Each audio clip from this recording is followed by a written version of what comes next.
Push! Come on, Macy, you have to do this! I can't believe this is happening. What do you need? The Uber driver asked frantically. Macy's eyes rolled back in her head and she gasped for breath. Never in my life did I think I would be delivering my sister's child in an Uber. As I looked at my sister's face contorted in pain, I thought back to the events that led us to this point. I was about to sleep when my phone rang. Before I got to it, the call cut off. I checked the caller ID and frowned when I saw that it was my sister, Macy. Why was she calling me? I started to get worried as I called her back. She was 8 months pregnant and has been complaining of being tired all the time. I told her that it was because she was pregnant and the child was draining her strength. I never liked her husband, Gary, and I made it very clear every time I saw him. Till now, I couldn't understand why my sister married him. She claimed it was love. I could only hope that he loved her too. Macy? Sounds of heavy breathing filled my ear. Julietta, please come get me. I rose up in alarm and I asked her what was going on. She was crying and I had to get her to calm down because I couldn't make out her words. She told me that I had to come get her. I glanced at the time and I saw that it was a little after 9. I hurried outside and I locked my door. I didn't know what it was, but she sounded really panicked. I hailed a cab to her place and I called her when I got outside because she said I had to. When she picked up, she said I should come to the side of the house and come in through the window. When I asked her why, she cried harder, so I agreed to do it. My heart was threatening to jump out of my chest as I climbed through the open window. I kept thinking of what was wrong and why she was so scared, but just came up short. I landed in the room quietly and I looked around. The room was empty, but I heard sniffling coming from the closet. I called her name and I heard her trembling voice tell me to be quiet and unlock the closet. My vision was turning red. Who locked her up in the closet? I opened the closet to see her crammed on the floor. Her knees couldn't reach her chest because of her bulging stomach, so they were up halfway. Her face had tear streaks and she placed a finger to her lips, eyes wide in panic. I helped her out of the closet with some difficulty. What happened? I whispered. Her bottom lip wobbled and she told me that we had to get out before Gary knew I was in the house. We walked to the window. I crawled in through and I could already tell that she wouldn't be able to crawl through it easily. She sat on the window pane, breathing heavily and swung one leg out. As her second leg was swinging out, it hit the glass and she cried out in pain. Immediately, she covered her mouth with her hand, crying softly. At that point, my fear for her increased and I was determined to do all I could to get her out of that house. Who's there? Gary's voice reached us as he approached the room. With a strength I didn't know I had, I lifted her under her arm and lowered her to the ground carefully. Just as I was about to follow her, I got yanked backwards by my ponytail. I was too stunned to scream as I tried to free myself. It was Gary, and he was yelling at me for coming to take his wife away. I threw my entire weight backwards and he staggered, off balance. He had to release me to steady himself. Without thinking, I jumped out the window where Macy was yelling my name. I held her by the elbow and we ran down the street. We weren't fast because Macy had a hard time running. Gary jumped out of the window and started to chase us. What do we do? What do we do? I always knew he was a psychopath, and I didn't need to know the entire story to know that whoever locked a pregnant woman in a closet deserved to be in jail. We hid behind the dumpster, and I peeked out to see Gary run past us. I exhaled in relief and glanced back at Macy when she cursed. My water just broke. And sure enough, there was a puddle underneath her. My face blanched, and I felt hysterical laughter rise from my chest. I swallowed it down and whipped out my phone from my jean pocket. I didn't know if we could get an Uber this late, but I was going to try. It was 10 minutes to 9. I entered the destination as our family hospital. I comforted Macy and I told her to breathe deeply because that's what I saw them do in the movies. She obeyed me and she seemed to get to feeling better. My phone rang and I quickly picked it up. It was an Uber driver and he said he would be with us soon. I told him he couldn't miss us because one of us was heavily pregnant. I held Macy around her waist and we walked slowly back to the road. I knew that it was risky considering that Gary could be back here any second, but the Uber was almost here and we couldn't afford to miss it. We had gotten to the road when a car pulled up to the curb. The driver, a man that looked like he was in his 40s, came out and helped me half carry Macy to the car. I entered behind her and heard Gary yell her name. "Please get us out of here," I screamed at the driver, and he quickly got in before Gary reached us. I locked the doors just before Gary banged on them. The driver started the car and we were off. Macy suddenly groaned and clutched my thigh painfully. She said she was having her baby right now and there was no arguing with her. I maneuvered her so her back was on the door and her legs were facing me. I propped up her knees and opened her gown. As I encouraged her to push, I urged the Uber driver to speed up because we were almost at the hospital.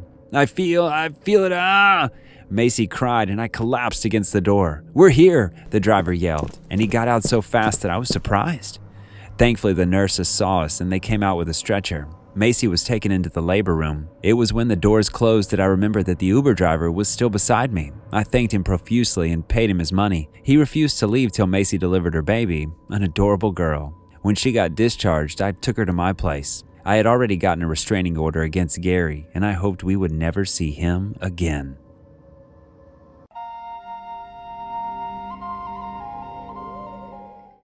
Oh, Valentine's Day. I always dreaded this holiday. I don't know what it is, but every year I get an uncomfortable feeling when February 14th is just around the corner. Maybe I'm emotionally damaged, who knows? But something happened to me when I was in high school that made me dread it even more, even to this day. I was a senior. Quite popular, may I add. I played football and was best friends with the captain of the team, so I was in the it crowd, as some might say. There was this beautiful girl named Cynthia. She was the head cheerleader, and from what everyone told me, she really liked me. We used to bump into each other in the hallway, but we never really talked. Anyway, one thing led to another, and by the time Valentine's Day rolled in, we were together. That evening, me and Cynthia were supposed to go on a double date. The reservation was made, I bought the flowers, and everything was going according to plan. But something happened that day. Something that made me dread Valentine's Day forever. Me and Cynthia were walking down the hallway. We were still at school and had a couple more classes until the bell rang. We were walking fairly close to the lockers, and all of a sudden, I hear a sound. I stopped and turned around, only to see Cynthia on the floor. I rushed to help her, and after she got up, I made sure she was okay. "This bitch tripped me," Cynthia said, while looking at a girl that was leaning against a locker. I'd never seen her before. Or maybe I did, but I had no idea who she was. Cynthia was ready to sink her nails into the girl's hair. I stopped her. "Did you trip her?" I asked the small, dark-haired girl that had giant bags under her eyes. She looked at me without saying a word. "Hello?" But again, she just stood there, leaning against the locker with her arms crossed. I managed to calm Cynthia down because it was time for our Valentine's Day double date. I went to Cynthia's house, but she still wasn't ready. And as I was walking towards her door, I heard a noise coming from one of the bushes. I turned around and didn't see anything. I still had a feeling that someone was watching me. Anyway, I went inside the house. She was home alone, and I just watched TV until she was ready. "Finally," I said as she was coming down the stairs. Cynthia looked beautiful. I stood there for a second and admired her. We finally got in the car and we pulled out of the driveway, took a right turn, and headed toward the restaurant. It was an intimate and somewhat exclusive place positioned outside of town. A sharp turn appeared in front of me. I pushed the brakes, but nothing happened. I started to get agitated. "What's wrong?" Cynthia asked me, seeing that something was up. I didn't say anything. I was focused on the road ahead. The brakes just didn't work. I pushed on them again and again, but the car just wouldn't slow down. The turn was getting closer. Cynthia knew what was wrong, and she started to freak out as well. Our hearts started beating faster and faster.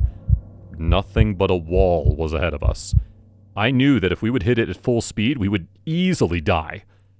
At the last moment, I turned the wheel and the car went sideways.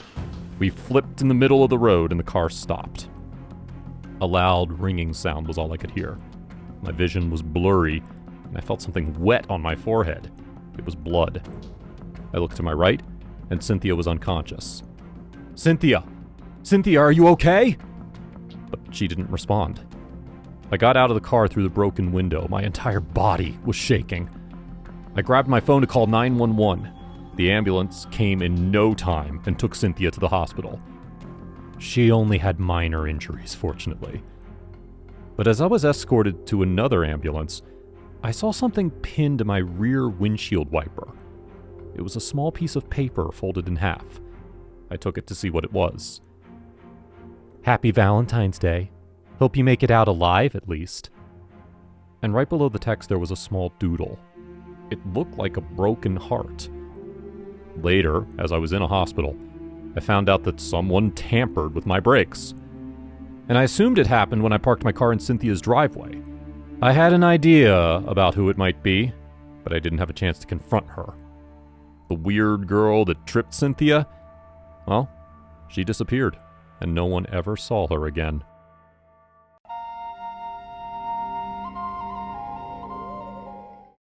It was 2019. Crazy times, but not because of the reasons you all think of. I was an Uber driver then. It was my first job that I actually enjoyed. And hey, if you enjoy it here, then do like and subscribe. I like talking to people, giving and receiving advice, and meeting new and interesting characters. That's right, I'm a people person. One evening, I was just about to end my shift, but before I could clock out, I received a notification. Someone needed an Uber, and I was the closest one. I thought about it for a second. It was like I had a bad feeling, but I quickly snapped out of it. The person wanted me to go into the direction where my house was, so I thought, why not? I accepted the order and I drove towards the location. I drove up an alleyway. It was kind of dark and creepy, and above all else, it also started to rain. I saw a silhouette in the distance, and as I got close and my headlights landed on him, I could see facial features. He was a tall, skinny guy. His cheekbones were that of a model, and he had giant bags under his eyes. I pulled up right next to him. Jared? I asked. The guy didn't say anything. He just opened the door and hopped into the car. I started driving before making a few jokes about the weather. He didn't seem amused. He just stood there in silence in his creepy leather coat, strands of his wet hair falling in front of his eyes. I got the hint. Maybe he didn't like to talk. And I totally understood that. I mean, not everyone was like me. Do you know the feeling of everything crumbling around you? I suddenly heard. The guy spoke. The hair on my arm stood up at the sound of his voice. What do you mean? I asked, trying to maintain my composure. He didn't say anything. Then I thought maybe he was talking on the phone or something. But eventually he spoke again. We're all being lied to, and there's no escape. Almost no escape, he continued. The entire atmosphere turned bleak. Even the cheerful music that I was playing on the radio stopped, because of the weather, I think. Anyway, I kept driving, trying not to encourage him to get any deeper into his theory or whatever he was talking about. Okay, well, we're nearly here, I said. Here where? Where you set the destination. Oh no, it must be a mistake. My house is a couple of miles on that street, he said while pointing with his finger. I had to turn around and see the direction he was talking about. I told him that I'm only allowed to take him to where he set the initial destination, but the guy excused himself, saying that his finger might have slipped because of the rain. I took a deep breath. I knew I shouldn't have done that. I knew I should have dropped him off where he said the first time, but it was pouring outside, and I'm a really nice guy. I couldn't let him walk in the rain, so I agreed. I started driving in the said direction. House after house, lamppost after lamppost. The street on which I was on was getting as repetitive as it could. It was like I was standing still. All the houses looked the same. I was starting to wonder if maybe he was drunk and if he forgot which house is his. Now make a right here, please, he suddenly said. I complied, and as I was turning the wheel, I could hear him in the back, sliding on the seat. I looked into the mirror and I saw him right in the middle of the seat. I looked back. I'm trying to see where we are. Is that a problem? He asked. Oh, no, not at all, I responded, focusing on the road. And I had to. It wasn't asphalt. Instead, the road seemed to be a construction site. And since it was raining, it got really muddy. I passed the last house I could see. That's when I asked him if we were going the right way. Yes, my house is down the road. Keep going a little bit further, he said. I just wanted to drop this guy off and go home. I was done for the day, and his creepy vibe made me nervous. Stop here, he suddenly said in a louder tone of voice. I slammed on the brakes. We have arrived, he whispered. I couldn't see any house, and just to be sure, I asked him again if this was the right spot. He smiled and said, It's the perfect spot. I didn't know what he meant, and before I could read the entire situation, his hand was around my neck. He started strangling me, and he pressed the button that made my seat go down. Shut up and maybe you'll live, he said while he took out a big knife that reflected the light I had on in my car. I'm going to take a kidney. It's not overly complicated, so don't worry, he said. I was freaking out. I tried to get out, but the sharp blade was pressed against my throat. I'm going to put you to sleep now, so that'll go smoothly. Then he proceeded to take out a cloth, and with one hand, he put some sort of liquid on it. This will make you fall asleep in no time. Don't worry, he whispered in my ear. I was panicked more and more. Why did I ever accept this stupid last ride, I said to myself. I could see my life flash before my eyes. That piece of fabric was heading towards my nose, but I noticed that he took the knife away from my neck. Maybe he thought I won't move, but how wrong was he? I put the car in drive and pressed so hard on the gas, the acceleration made him fall on his back also. I got up before he could do anything. "I'm gonna kill you," I heard. At that moment, I opened the door and jumped out. The car continued to go forward and it crashed into a tree. "Oh my gosh, what the heck is going on?" I said while I checked myself to see if I'm all right. And I was. I was also covered in mud, but that wasn't the problem. I went over to check on the guy in the car. Slowly, I peeked through the window. I saw blood. I put my hand over my mouth. I hope I didn't kill him. But as I opened the door, the guy was gone. He must have snuck out through the driver's door. Even so, there was blood on the back seat. He must have cut himself when I accelerated the car. I immediately started running towards the first house. I stood there because I felt a little bit safer and I called the police. They couldn't find him, even to this day, but I was lucky to get out of that entire situation alive.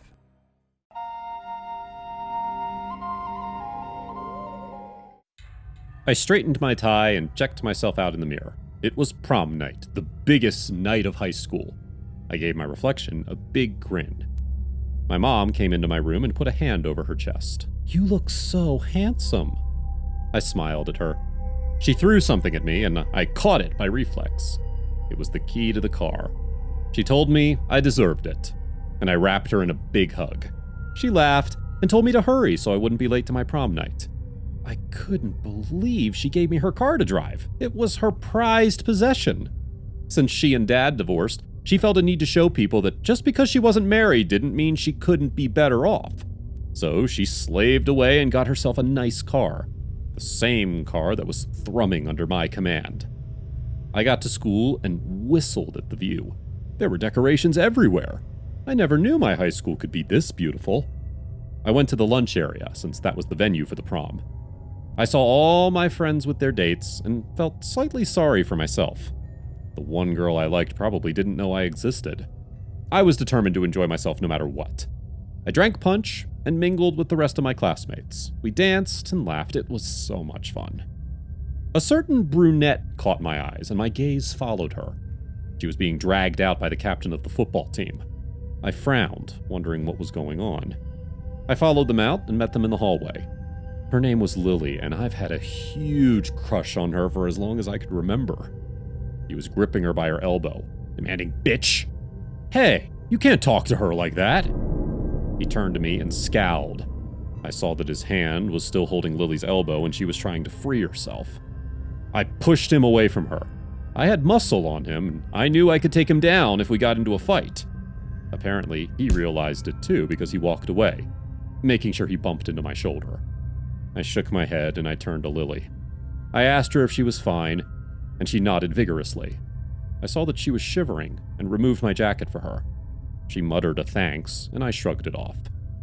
"You know, we don't have to go back there if you don't want to," I said, stuffing my hands into my pockets. Although a part of me hated the fact that she almost got hurt, a larger part of me was excited I was with her like this. She looked at me and I felt my insides melt. I told her we could just take a walk, and she agreed to it. On our walk, I talked about how she shouldn't ever feel like tonight was her fault. I told her some guys just weren't good people, and their actions weren't a reflection of who she was. She blushed when I told her she was beautiful, and I took it as a green light to proceed further.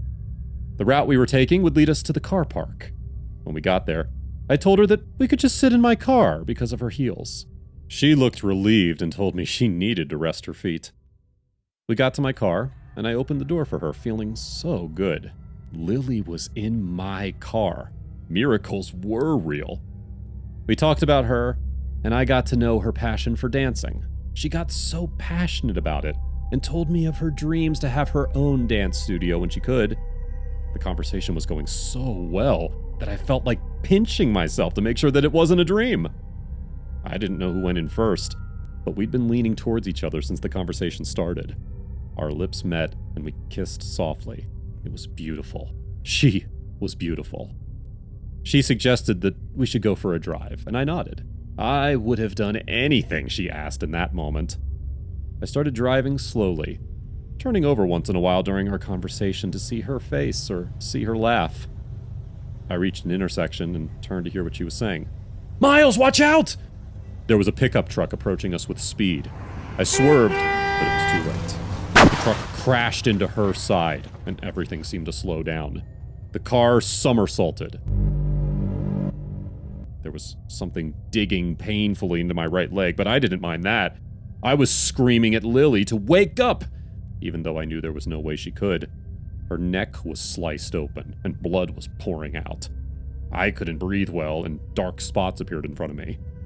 Lily's face was the last thing I saw before I went unconscious. I woke up in the hospital, and my right leg felt weird.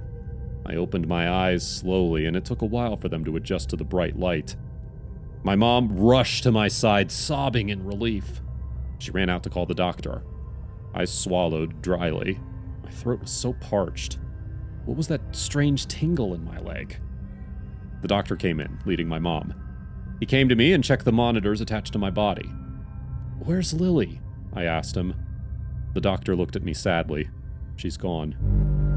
A sob tore out of me, and I loathed myself. It was all my fault. If only I had stayed at the school. If only I didn't ask her to follow me. If only I was more careful. If only I didn't try to get her away from that jerk. She'd still be alive right now. "You've been out for a week, and we had to amputate your leg." I blinked at the doctor. Did he just say my leg was amputated? I looked down at myself to see a stump where my lower leg was supposed to be. I glanced at my mom, and she started crying again. I couldn't even cry for myself. What I suffered paled in comparison to what happened to her. I lost a leg, while Lily lost her life. I guessed it was only fair. I knew I'd still be able to walk again, but Lily would never be able to live again, and it was all my fault. They explained to me that the driver of the truck had fallen asleep when he was driving. That's why he crashed into us.